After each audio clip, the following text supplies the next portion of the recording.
What's up? It's Mike Mal, and you are listening to the Athletor podcast, where we dive into the processes, mindsets, strategies of some of the most successful athletes and coaches from all walks of life. Yo, what's up? It's Mike, Athletor podcast coming at you. This week's guest is Drew Headlee, and man, he has some incredible insight into what it was like growing up in Western PA, one of the most wrestling-rich areas of the country. Not only that, but more specifically, what he looks for in an athlete. And he's got some really interesting ways of training his balance. All that and more. Athletor podcast. Don't go nowhere. Hey, everyone knows that wrestling is 90% mental. We're super excited to have partnered with Wrestling Mindset, the #1 wrestling specific mindset program in the world. Make sure to sign up at wrestlingmindset.com using promo code Athletor25 for a $500 discount. Stop underperforming and losing to guys that you should beat. Athletor podcast, Coach Drew Headlee, Pitt University. Thank you so much for jumping on the podcast, man. I appreciate it. No problem. Thanks for having me, guys. Okay, it has to be said before we start with anything. Since Eric Guerrero has stepped away from wrestling, you now have the moniker of the best hair in wrestling. How does that feel? I guess it works out well that I just came from getting a haircut then. There you go, man. Well groomed. All right. Seriously though, whew, Western PA guy, All-American at Pitt, now back at Pitt as a coach.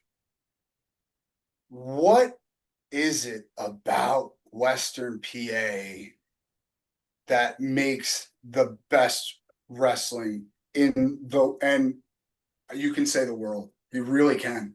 Like you look at it and you go, oh yeah, that's cute, Dagestan, but it's this big, right? Like there is some of the best wrestling in the world at every level in Western PA. How does that happen? I don't really know. I guess if you've been in it, or I've been in it my whole life, so it's just kind of second nature. But it's something that I grew up in, and you see a lot of just hardworking people and blue collar families that, you know, wrestling's a sport that you don't need a whole lot to get into, but a lot of these smaller high schools and areas that aren't sometimes that wealthy or anything, but it's just, you throw on a pair of wrestling shoes and you got a mat and it's kind of easy to, get involved in it. And a lot of these places have good traditions that follow along with it. And you just kind of grow up in one of those towns or areas that makes it easy to, hey, I want to be a part of that. And that's pretty cool. Let me get into that. I mean, I grew up in a wrestling family, so that was easy that my dad was already a coach.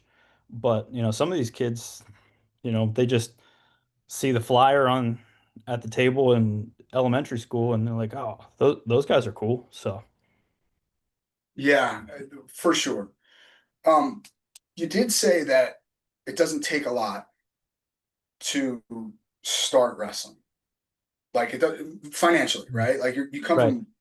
from Pittsburgh is a blue collar town for sure, but it's beginning to take a lot to stay in wrestling, right? Like these kids that start having a little bit of local and even regional success, their parents know that if they want to continue, they're going to have to go to Super 32, go to Fargo, go to whatever. Does that change the wrestling dynamic in Western PA at all, or do you think it's going to enhance it? Hey, don't go anywhere. It's Mike. We'll get back to the podcast in just a second. We got to pay the bills though. Do you have an athlete that's looking to break into the social media space? We at athletorlive.com have a brand new in-depth tutorial done by none other than Caden Henshaw. If you don't know who Caden is, he's not even a Division I wrestler, yet he's got hundreds of thousands of engaged followers. Learn how to create engaging content, grow your followers, and open up new opportunities in the NIL space. Go to athletorlive.com/Caden and we'll give you the first module completely free. It's going to enhance it. I don't think it changes it too much because I think that's almost anywhere and any sport too. I mean, if you want to be really good at baseball, you probably have to do those same things. And then on top of it, your kid probably wants a new $300 bat every other month, you know? So the equipment Yeah. side is always going to be pretty low. I mean, the wrestling shoes that kids are buying these days are not always cheap, but you don't need those things. But yeah, I mean, there's going to be expenses when you're starting to travel and you're starting to figure out, oh, my kid is, he's pretty good at this thing. Let's see how far it can take us and the travel and things. But those are also, I don't know, some of those trips that I took when I was a kid, we weren't necessarily living luxuriously, but, those are some of the best times I can remember with my family and my friends, traveling as a group to, whether it was the Tulsa Nationals or, you know, the Tournament of Champions in Columbus, Ohio. It's like you spend that time with your friends and family, and those are things you never forget. So, sure, there's going to be expense to it, but at the same time, there's, a lot that comes out of it too. What was your when you were coming out of high school? What was your recruiting process like compared to what it looks like now as a kid coming out of high school? Well, for the first thing was it was just much later. I didn't even think about college until going into my senior year. And that's when coaches could start calling.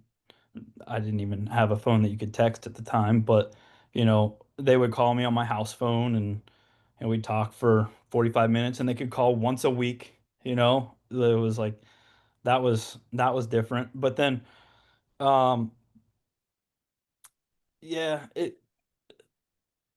there's a lot of things, but still when it comes down to it, it's going to be the relationships. And I felt that, I built good relationships with a couple different coaches. Some things that really stuck out to me from the recruiting side of it, and ultimately where I felt most at home was Pitt. So there's a lot of things that changed. What you want to talk NIL and things like that, but Sure. the basis of it, when it comes down to it, is where do you feel comfortable? Where do you have a good relationship with the team, the coaches, and where do you think you can be the best at? And where can you win?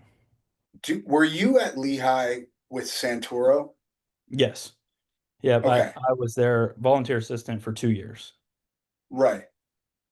Seems like a pretty good guy to learn from. I Oh mean, yeah. I've never I've never heard one coach say a bad word about him. What do you think his greatest asset is over at Lehigh? I mean that's one of them right there. It's just like everybody you talk to, you can that they're gonna have something good to say about them. And I'll stand there and say the same thing. I don't have one bad thing to say about Coach Santoro. I was fortunate that he brought me to Lehigh. That was my first coaching position, and you know, really taught me a lot. And it was a great time to be at Lehigh too. They were just getting a new facility, and things were going well. And Darian Cruz, the Cruz brothers were coming into the program, and so they had some really good wrestlers that were, fun to coach and be in the room with every day. Yeah, he's again, I like multifaceted, right? Like, and I know you work with Keith Gavin, and like, I always talk about him in terms of like, you don't have to be a five-star blue chip athlete to be a good wrestler because Keith Gavin made a lot of things work Yeah. without having an overabundance of athletic ability. Well, you Um, just you look at those two guys right there, Pat, Keith, and then Nino as well, and there's 0 state titles and 4 national titles at Pitt. that's pretty impressive. That That's not like a bad that's resume. pretty darn good. Like think about like when you say it like that, that that's really really impressive. Yeah. You know, Yep. man, I hadn't thought about that. Yeah, Pat those never are won our a state last title. 3 national champions at Pitt, and none of them won a state title in Pennsylvania. So how do you find the next Nino Bonacorsi. Uh, well, Nino was special too. Like he didn't win a state title, but he was arguably the best or one of the best for 2 to 3 years, and just didn't fall his way at the state tournament. But a lot of people knew that he had a really good future ahead of him. But that's one of the best things about this area is like you see these kids all the time, and it might not. Sometimes it's at the club practices, sometimes it's at um, you know the state tournament things, but there's local high school tournaments around here that you know you don't really think that you're going to have this top tier um, you know kids, but then you start watching like this kid has some potential, whether he's a freshman, a sophomore, or even a little later. It's like this guy, he could probably be pretty good. And um, those kids just happen more and more around here. I don't know. Like I said, I'm from this area, so I'm biased and haven't been to a lot of the local tournaments in some of these other areas. But you find these kind of diamond in the rough kids that they work really hard and they want to be good at it. So. Yeah, but here's okay. Let's say you go to a local tournament. You see a kid that really piques your interest that isn't getting many looks from other schools. What's the vetting process like? Because for me, like I was coach at a small junior college, and so like my I had a lot of success with guys that took fourth in the state, just fourth, right? They lost their last match in high school, and they weren't on everyone's radars. But the first thing I have to ask myself is, okay, fourth in the state of New Jersey is still pretty darn good. Oh yeah. Um, why are they not on other radars? Why? What is the vetting process then become? Like, okay, is he a knucklehead outside of the room? Is he not doing well in school? Like, what is the boxes that need to be checked for you to give that kid a call? Well, I think it's just easier here because of the relationships and the people that you know around here. Like if it's everybody can talk to the kid's head coach, but if you know a couple other coaches that coach in the area and the couple kids that wrestled against them and a couple kids that went to his club, well, they're already on our team. There's a lot more of that vetting process without even having to go too far and stretch your limits. There's just a lot of people that we know around here that I've known for a long time, whether it's through my wrestling, my dad, or whoever it might be. You start to when you've been here long enough, there's just a lot of people that can help you make some good decisions on kids, and sometimes you know some kids are a risk. There's always, but you want to think that you can help them too. That you want to, you know, if there's one or two things that are a little questionable, it's like, well, let's see, try and build a relationship with them to see if that's going to be an ongoing issue or was there a one-time issue? What might it be? So. Sure. And what does that look like? Okay, let's say a kid does have a couple red flags, but he's really talented, really hardworking. What does that relationship begin as when he gets on campus? Is it like Well, iron I think fist? Is it even before he gets on campus as like being on our team, I think we have a pretty good culture with. I mean, everybody talks about culture, but we really trust the guys that are on our team. So it starts with that official visit, and we have guys that on our team that they're not afraid to say like, hey, that guy's going to work well here. And I think he's got a good head on his shoulders. Or I don't know about that guy because um, we weren't, he just wasn't fitting in with what we're about as a team. So it starts there, and um, then you start, you know, talking to the kid, whether he commits or doesn't, you move on from there. And then once he gets on campus, it's like, sometimes you got to keep a little bit more of an eye on him. But really, I think, again, it goes back to our team that is like, if you don't fit in with the things that our guys are doing, um, and that we believe in, then it's going to stand out pretty quick. That you're different than everyone else, and um, with the guys that we have on the team, we think that if you stand out in a way that isn't the best, then maybe we need to have another conversation. Sure, but what is the one thing that will make you immediately not stand out or stand out in a bad way uh, in your room as far as your culture goes? Um, we got a lot of guys that just really love to be in there. I think the way Coach Gavin has built this team is we have a lot of guys that really want to be in the room, and we don't have. It's not always the most athletic or the most the strongest pound for pound guy in the weight room, but they love being in the wrestling room and developing skills. And sometimes if they're a little stubborn to the skills that we're teaching, and everybody has their own style, which I love, but if they're stubborn to pushing back on, no, this is my way, then Mm, that might be a little tough.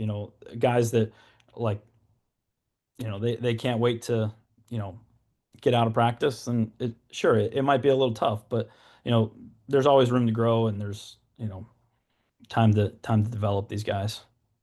yeah, and I think what you're because forgive me if I'm wrong. I don't know you that well, but I have sat in the sauna for countless countless times with Hmm. Gavin, and he was a mat rat. Like, dude's just a full on mat rat. Just, Yeah. I mean, we were going over technique in the sauna, Hmm. like, but I guess what I'm trying to say is that's contagious. That's contagious. Like, you can, have you had a kid that maybe wasn't, I don't want to say wasn't into it, because at a certain high school level, in order to be good, you got to be into it, right? Like, you got to be really into it. Was there a kid that you could think of that maybe got to Pitt and wasn't as into it as the rest of the culture would have liked? And then you kind of transformed him into like, dude, this kid won't get off the mat now.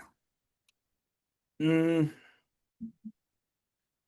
I don't know that I've transformed guys like that. I would like to think that I have an impression on them, but there's definitely guys that um,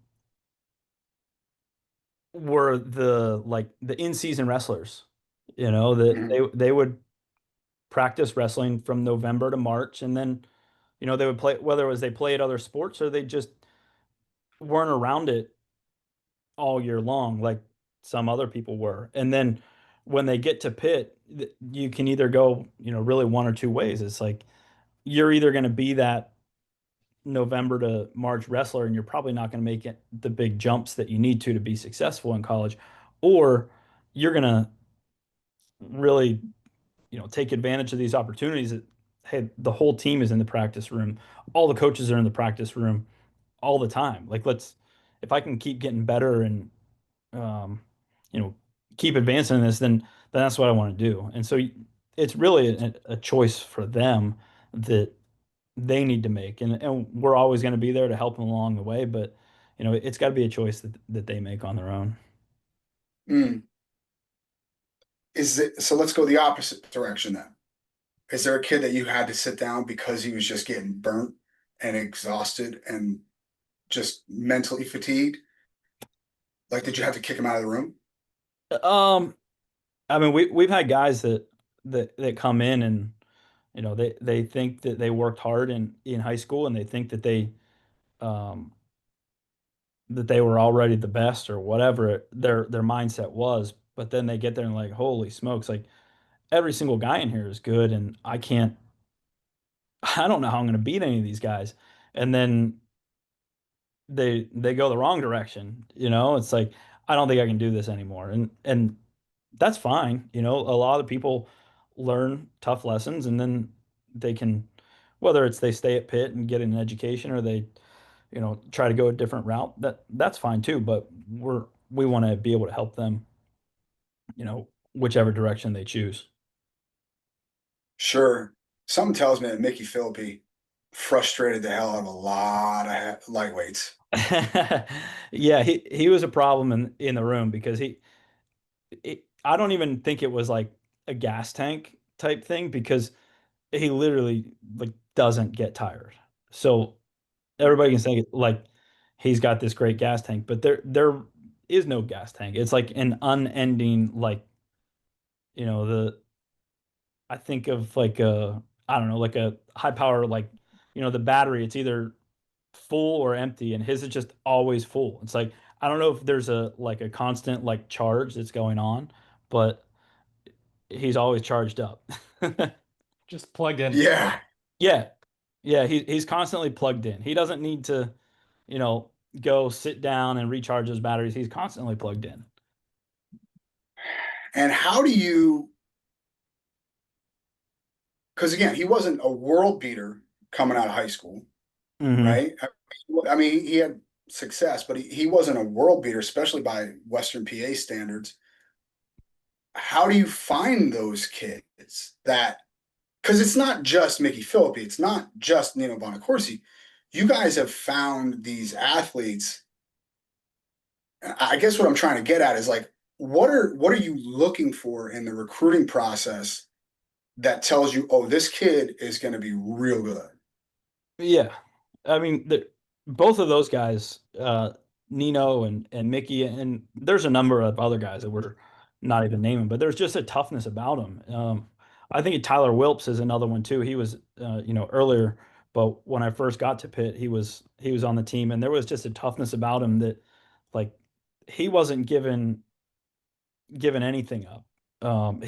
He was going to fight you in every position, and whether it was a match or a 30-second go or what, like that kid was just he was as gritty as it got. And I think that's sometimes like what kids need to learn. But in this Western PA, I guess, atmosphere, sometimes they come in with that a little bit more, and that sort of gives them a little bit more of an edge to them that, you know, if you can't if you're not going to give up any points or at least nothing easy, then it'll take you a long way.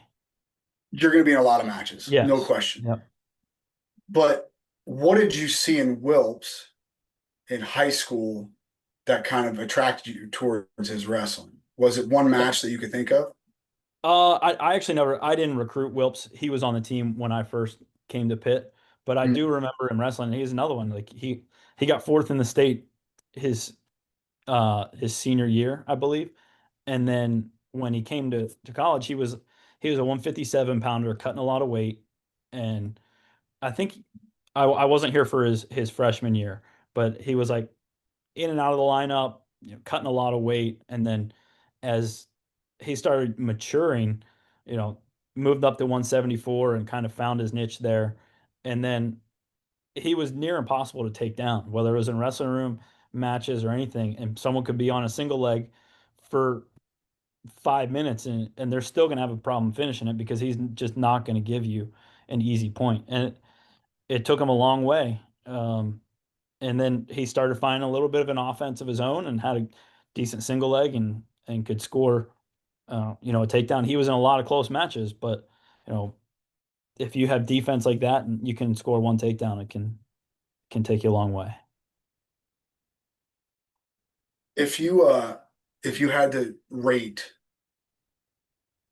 like, if you had to stack rank abilities,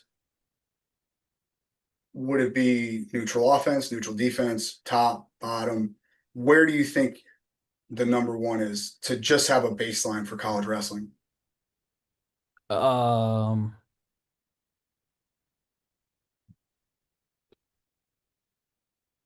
I mean, you got to score points. So if as much as I feel like I'm pretty good like defensively and I can help guys in that situation, like you have to be able to score points. So neutral offense, I would say is number one, and then defensively, if you can turn just a defensive stalemate into points every couple times, then that's gonna really start climbing the ranks for you because the the ability to take away someone's offense to where they think that, oh, this is good, I'm in on the leg, but next thing you know, they're playing defense. Um, Not only does it create points for the defensive guy, but it can be a real mental blunder, I guess, for the offensive guy too, where you're like, Oh, oh, there's nothing worse. There's yeah. nothing worse than having a foot over your head and not scoring. There's not like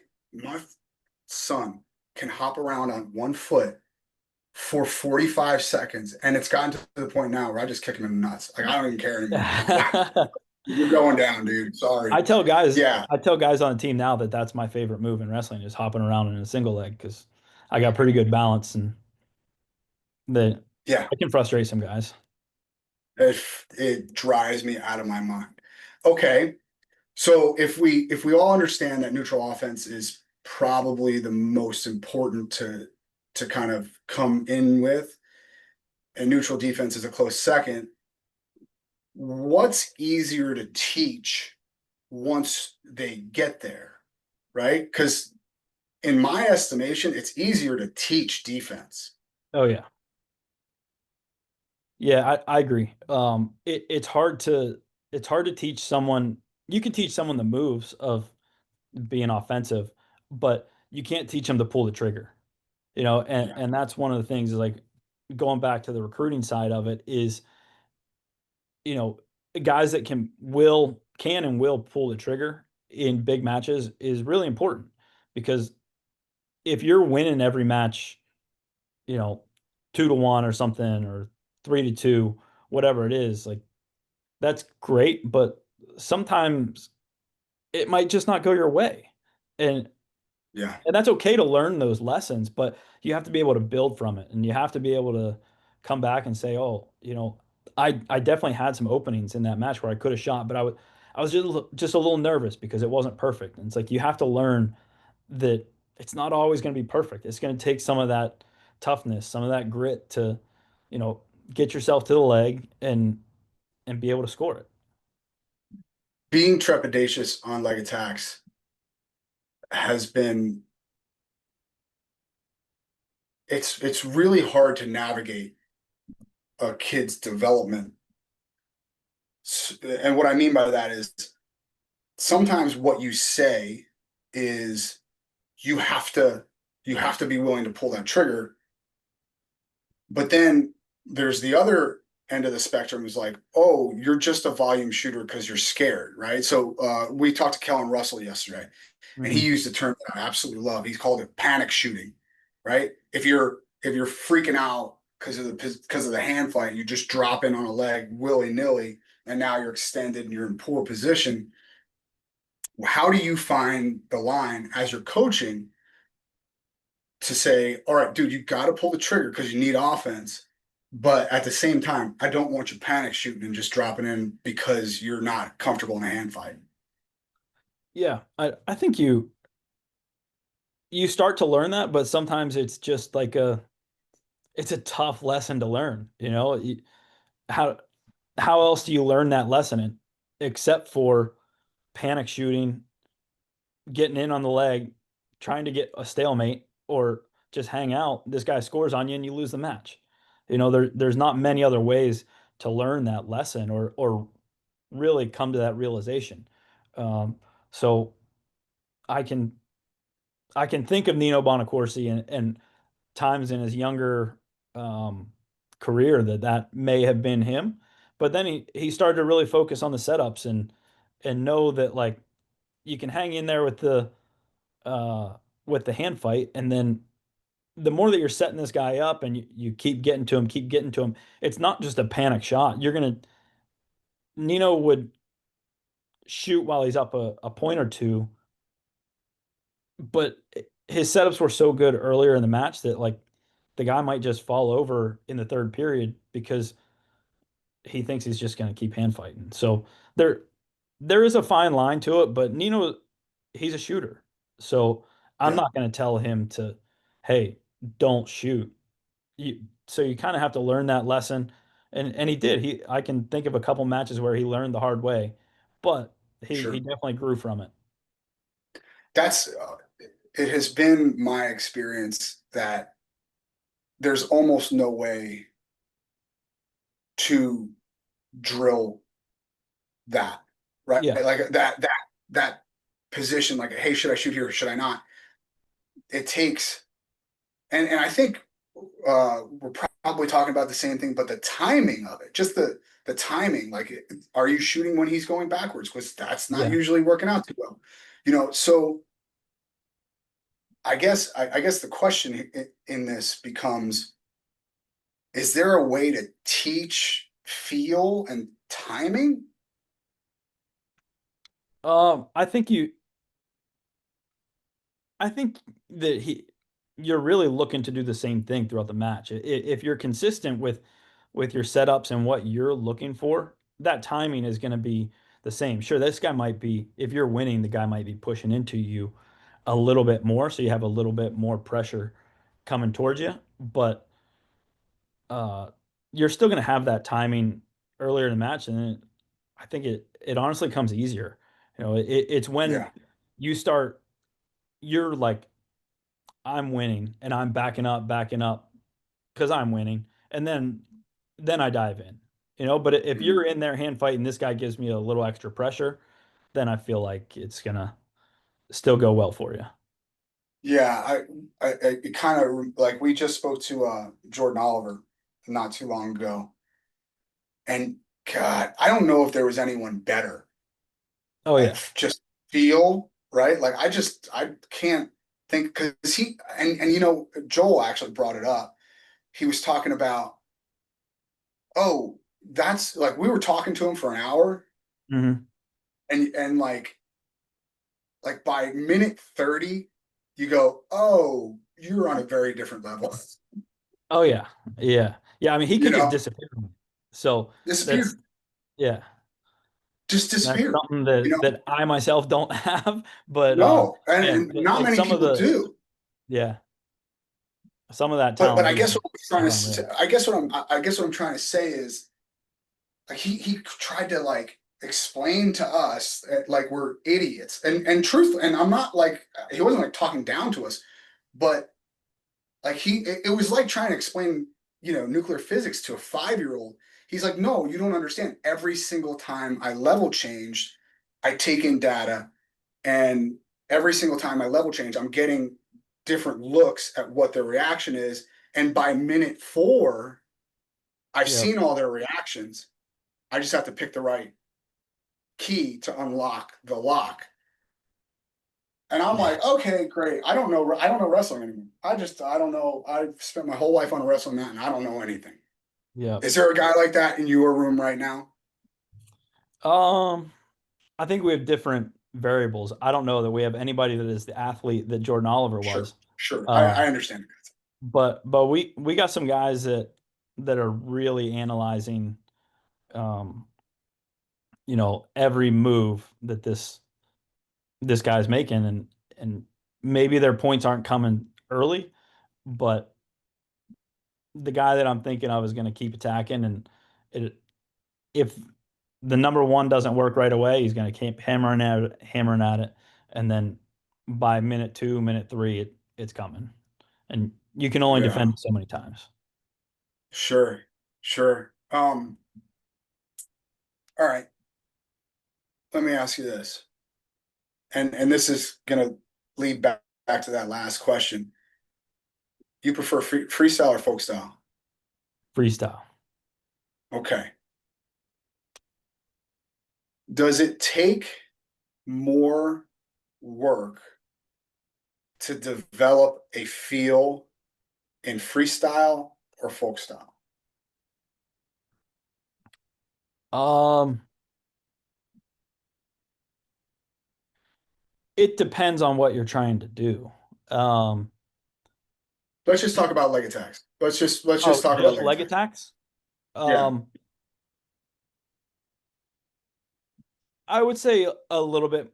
I would say more freestyle because you have to be more aware of the exposures.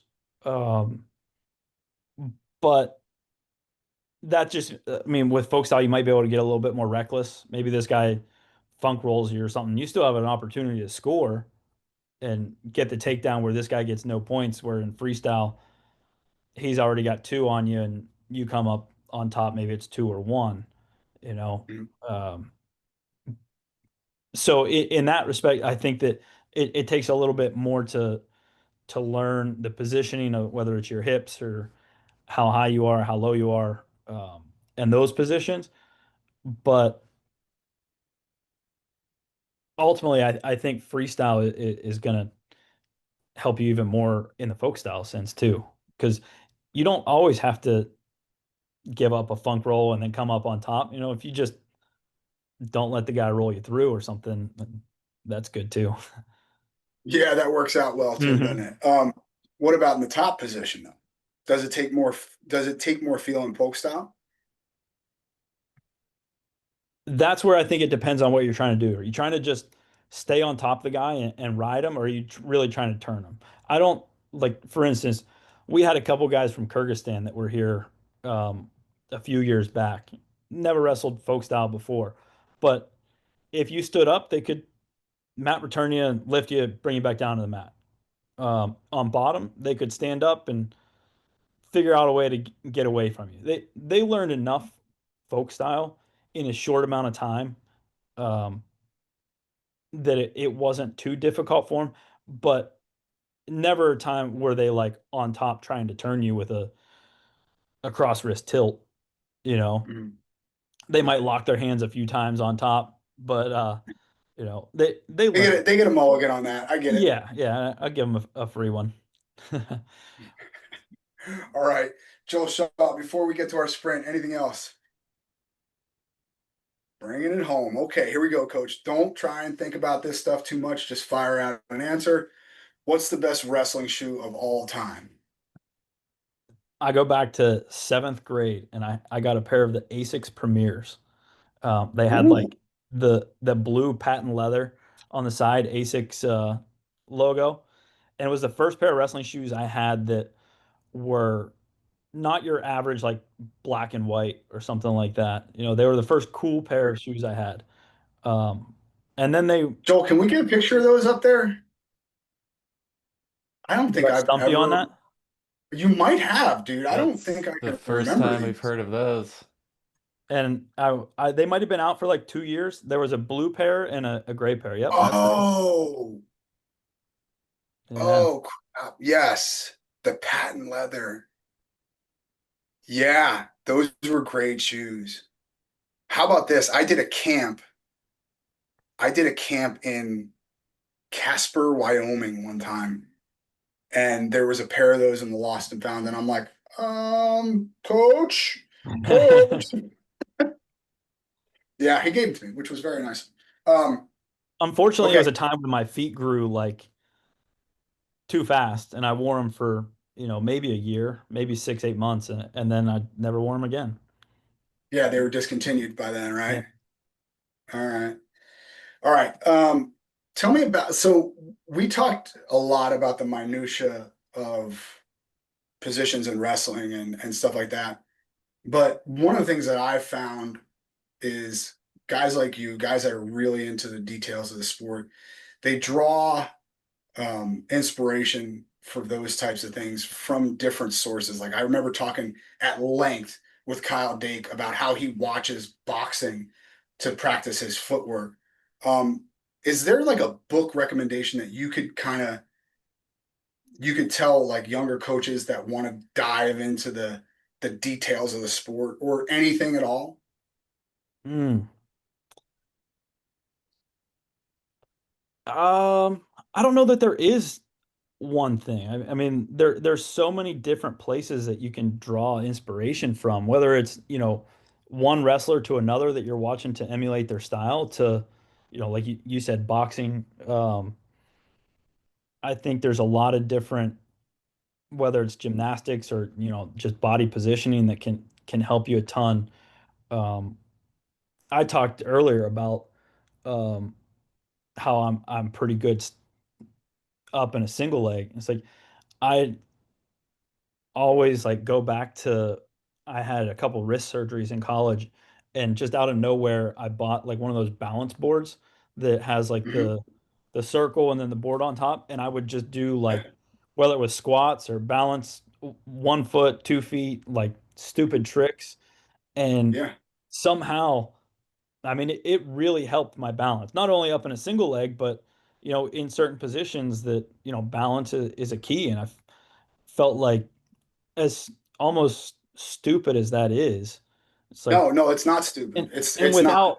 it was without thinking about wrestling. At the time, I don't Sure. even know that I was really trying to get better at wrestling by doing it, but it was a way to pass the time when I got a giant cast on my wrist and I'm just trying to, watch some TV or something.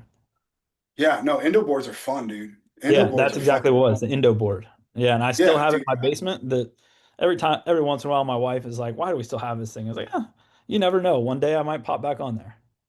Yeah, Endo dude. board to pass the time with a broken wrist is a risky recovery strategy there. Yeah, Oh, you're yeah. fine. Oh, you're I got fine. another one that I can fall on. So, That's fine. If you dig deep enough, Joel, on my Instagram feed, I got so good at Indo board that I was able to do double unders with oh a jump wow. rope. Yeah. But again, it was kind of born from boredom, number Hmm. one, right? Like I would stand on the Indo board as I was coaching sometimes, but also it's like, how do we as coaches try to make this more fun, except for the practice, right? Like all these kids, they had a ball at the club just trying to get on the Indo board and do the crap that Hmm. I was doing. And it drew a lot of kids in. But all right, next one. You only get four. They got to be American. Who is on your Mount Rushmore of wrestling? For me, it will be Jordan Burroughs. Has to be number one of the times now. I go with John Smith for what he has done, coaching, wrestling, everything. Dave Schultz, I think, is just Ooh, for his inspiration. And then I'll always go back to Carrie Colat. Carrie Colat. You are PA through and through, and I love it. I Man, I grew up knowing Carrie, so my dad was Carrie's high school coach. So like is that right? that's that's where my wrestling came from. That was the reason why I wrestle. Like I wanted to be Carrie Colat when I was, 5, 6 years old. I got his autograph on a Copenhagen can in I swear, in like 10th grade. I did. Yep. And he looked at me like, "You want me to sign?" Yeah, yeah, I do. Hmm. Yeah, I think I don't think people realize just how big of a deal he was. And it wasn't just in PA. Like, yeah, for Oh yeah. sure he was a big deal in PA, but he was such a big deal. And then to watch him as a coach, I brought him in for a camp one time. Dude, I remember going, "You're good there too? Like, you're Everywhere. really, really good." It's unreal. Like he had like 17 different tricks on how not to get your wrists caught up on bottom. I'm like, you're doing backflips out of single legs and you're good at this too? Like, come on, Hmm. dude. That's too Yeah. much. But that's a great He one.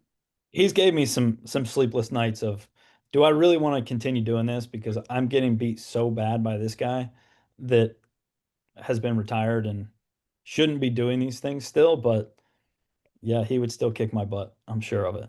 No question. No That was a question. great All list. right. Second time for Carrie Colat. We had him recently with Luke Becker and Dan Oh, Gable's flying up. Or I'm sorry, Dave Schultz is flying up that list too. Yeah. is he really? How many people Yeah, have Schultz? 16. No. He's just behind Bruce Bumgarner with 18. And then we have a big jump of our top four consensus is Dan Gable with 34, Cale Sanderson 44, JB with 55, and John Smith with 62. Mm. Oh man. Okay. All right. So dang, John is still the GOAT. All right. All right. Last one. You got a magic wand and you get to change one thing about the sport of wrestling and it changes immediately. What would that be? No more headgears. Yes. Yes. Oh, It's the best, dude. That's a great. It's so ridiculous. Like, what I are we doing? know. It's so ridiculous. I'm told, and nobody wants to say the person's name, and that's fine. I'm told that it's one guy on the committee that just won't let it go. I don't know about that. Maybe, but I'm not sure. I'm sure there's doctors out there that claim there's a reason for it, but I've I'd love to had hear it. most of the kids have cauliflower ears since they're like 8 years Yeah. old now. So Yeah. the headgear in college isn't doing a whole lot for guys. No, I've actually gotten worse cauliflower ear with headgear on. I Yeah, remember because once you have it and then you wear a headgear, like it gets worse. it's worse, dude. Forget it. Mhm. Anyway, yes, that is a great magic wand answer, by the way. Because like, just knock it off. Like I remember Like I've listened to your podcast. There's a lot of great answers for that, but like this is a really simple one that could go away tomorrow, and tomorrow. we'd all be happier. That's an Yeah, easy like fix. yeah, you don't have to worry about did he take it off on purpose? Is he fixing his head? Stop. Enough Right. already. Yeah. Make rules we create rules just to patch up our old rules. And it's, oh, why can't we get people to sit down and watch? Well, we kind of shoot ourselves in the foot sometimes. Yeah. Simplicity is a big thing too. That would be another answer. It's just, there's a lot of people that think wrestlers are super cool and tough, and you know, they think it's impressive like what we do, but then I got neighbors or whatever that come to matches and like, man, that was so cool to watch. I had no idea what was happening or the points, but it was fun to watch. So, I'll take it a step further. How about this? I was working one of my Instagram accounts, right? And I just begged the question, freestyle, folk style, whatever. And Mhm. someone answered folk style because it's so much easier to understand. And I go, oh, really? Do you know what the third or fourth criteria is in tie breaking criteria when it comes down to a tied dual meet? And they're like, yeah, it's number of tech falls. I'm like, that's not even one of them. How about that? Yeah. You're a wrestling fan. I'm like, that's not even one of them. You don't even know what you're talking about. So, yeah, if we want people to watch this sport, we have to make it, easy to watch. Yep. All right, coach. Thank you so much for giving up your time. I really appreciate it. No problem. Happy to do it. All right, coach. I'll talk to you later. All right. Thanks a lot, Mike. We'll see you. Wait. Don't go anywhere before you hit that next button. If you enjoyed listening to this episode, do us a huge favor. Click that subscribe button. And if you're so inclined, leave a review and share it.